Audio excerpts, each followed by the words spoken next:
السلام علیکم ناظرین، میٹرو میٹرز کے نئے ایپیسوڈ کے ساتھ میں ہوں آپ کا میزبان اختر شاہین رند۔ ناظرین، آپ نے یہ بات تو یقیناً دیکھی ہوگی کہ جب الیکشن کا سیزن ہوتا ہے تو اس وقت ہی سب کو آپ کی یاد آ جاتی ہے، سب کو آپ سے بہت پیار ہو جاتا ہے، آپ سے بہت محبت جتانے کے لیے پہنچ جاتے ہیں لوگ، اور وہی لوگ جو ووٹ حاصل کرنے کے بعد اگر منتخب ہو جائیں تب بھی اور اگر منتخب نہ ہوں تب بھی دونوں صورتوں میں غائب ہو جاتے ہیں اور اس کے بعد حلقے میں وہ نظر نہیں آتے ہیں آپ کو۔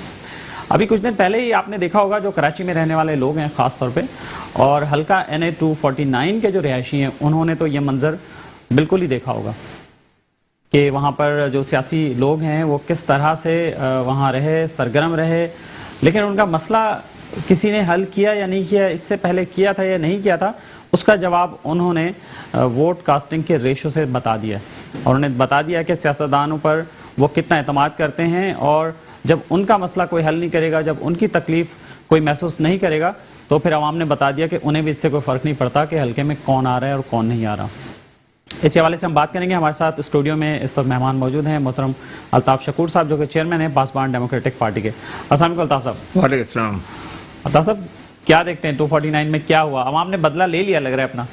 میں تو کراچی میں عمر گزاری، برتھ میری کراچی کی ہے اور ارلی 60s میں ہوں۔ مجھے اب جا کے پتا چلا کہ جو بلدیہ کے جو علاقہ ہے 249 یہ کراچی میں نہیں ہے، یہ بلوچستان میں ہے۔ میں سمجھ رہا تھا کراچی کا یہ علاقہ ہے، کیونکہ بلوچستان میں آپ کو پتا ہے کہ کوئی بجلی نہیں ہے، انٹرنیٹ فیسلٹی نہیں ہے، خچر پہ اونٹوں پہ سفر ہوتا ہے، تو وہ پولنگ ایجنٹس کو وہ رزلٹ سب کمپائل کرنے میں گھوڑوں پر سفر کرنا، خچر پر سفر کرنا ٹائم لگ گیا، تو سہری ہو گئی اسی میں نا، اس لیے رزلٹ دیر سے آئے۔ تو یہ کچھ زیادہ پیپلز پارٹی نے مطلب بھونڈا طریقہ استعمال کیا کہ چند ہزار کی گنتی میں انہوں نے سہری کر دی۔ لیکن اوورآل اگر دیکھا جائے اس سے ہٹتے ہوئے بھی نا کہ لوگوں کا اعتماد اس سسٹم پر سے اٹھتا جا رہے ہیں۔ اس کی واضح مثال دیکھیں، 3.5 لاکھ کی کنسٹیٹوئنسی ہے یہ، اور اس میں جو پولنگ ہوئی ہے وہ 70,000 ووٹ، تقریباً 21% تو آفیشل ہے۔ اس میں منیمم 10% دھاندلی کی اس کے آپ نکال دیں تو 11%، 12% پولنگ ہوئی ہے ان جینون۔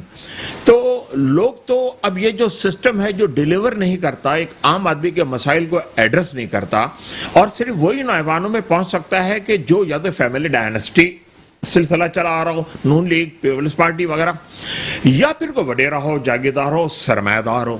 ایک سیاسی کارکن اس پروسیس کے اندر، اس ایرینا کے اندر، اس اکھاڑے کے اندر داخل ہی نہیں ہو سکتا۔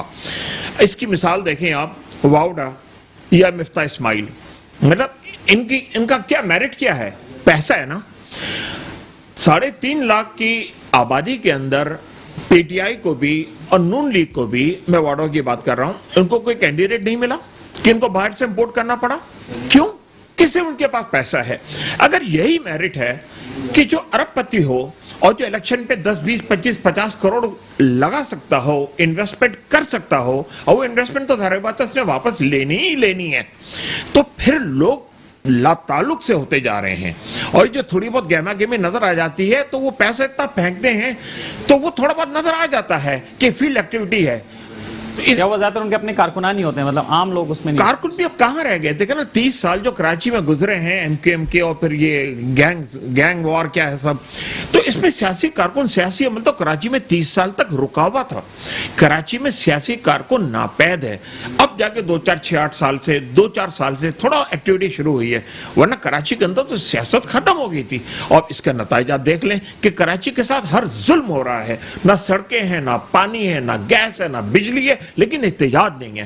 ایک تو سیاسی عمل ختم ہو گیا، دوسرا یہ کہ تقسیم در تقسیم NGO نو گو ایریاز بنا دیے انہوں نے۔ یہ پختون کا علاقہ ہے، یہ مہاجر کا علاقہ ہے، یہ بلوچ کا علاقہ ہے، یہ سندھی کا علاقہ ہے۔ تو انہوں نے کراچی کا جو ایک جو کلچر تھا نا، ایک جو بھائی چارہ تھا، ایک جو اتحاد تھا، کراچی ہمیشہ سے اپوزیشن کا شہر رہا ہے، تو انہوں نے کراچی کو کچل دیا۔ یہ بتائیے کہ آپ نے خود وزٹ کیا ہے 249؟ یہ بہت دفعہ عمر ہی گزر گئی وہاں اور پر. ابھی اس دوران بھی کیا ہے؟ ہاں ہاں آلموسٹ ڈیلی بیسس پہ. اور جا کے بلدیا دیکھیں پورا کراچی, لیکن بلدیا تو ختم ہے. بلدیا کی سڑکیں پانی نہیں ہے. آپ کو یقین کریں میں ایک دفعہ گزر رہا تھا, احتجاج ہو رہا تھا, میں نے کہا کیوں احتجاج کر رہے؟ خواتین تھی, بچیاں تھی, رات کا وقت 1-1:30 بجا تھا. انہوں نے کہا تھا پانی نہیں ہے. میں نے کہا کب سے نہیں ہے؟ 6 مہینے ہو گئے. 6 مہینے سے پانی نہیں ہے وہاں پر. سڑکیں اور یہ سب بیسک جو انفراسٹرکچر ہے, لوگ کس حال میں وہاں زندہ ہیں. یہ پھر بھی الیکشن میں جیت جاتے ہیں یہ تو بائی ورچو آف دیئر پیسہ. تو یہ ان مسائل کا میرے خیال میں انہیں پتہ نہیں ہوگا نا, بیچاروں کو وہاں جاتے نہیں ہوں گے تو ظاہر انہیں کیسے پتہ چلے گا کہ کیا مسئلہ ہے یہاں کا, سڑک کیسی ٹوٹی پھوٹی ہے. وہ کبھی جائیں گے تو پتہ چلے گا. نہیں جاتے ہیں نا, الیکشن میں جاتے ہیں وہ. ہاں الیکشن میں جاتے ہیں, تعزیتیں بھی کرتے ہیں, اور 1-2 سال پہلے کسی کا انتقال ہوا ہوتا ہے تو ان سے بھی جا کے تعزیت کرتے ہیں. تو وہ کہتے ہیں بھائی اب کیوں آئے ہو؟ تو کانوینٹ سے کہتے ہیں کہ الیکشن ابھی ہو رہا ہے نا اس لیے ابھی آئے ہیں. تو یہ تو لوگ مایوس ہو گئے ہیں. اور یہ جو بڑی پارٹی, لیڈنگ پارٹیز ہیں نا, جو 3 بڑی, پیپلز پارٹی, نون لیگ اور تحریک انصاف, یہ الیکٹیبلز پر مشتمل ہے. اور یہ الیکٹیبل سے جب تک آپ جان نہیں چھڑائیں گے, ایک عام آدمی کو وہ اندر پارٹیسپیٹ نہیں کر سکتا, وہ گھس نہیں سکتا اس عمل کے اندر, کیونکہ وہ لوٹا نہیں ہے. لوٹا ہونا ضروری ہے کہ آپ ایوانوں میں نظر آئیں.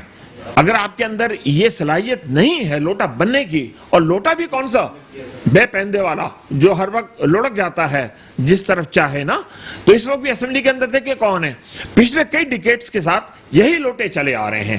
تو پھر عام آدمی اس کی مسائل میں مزید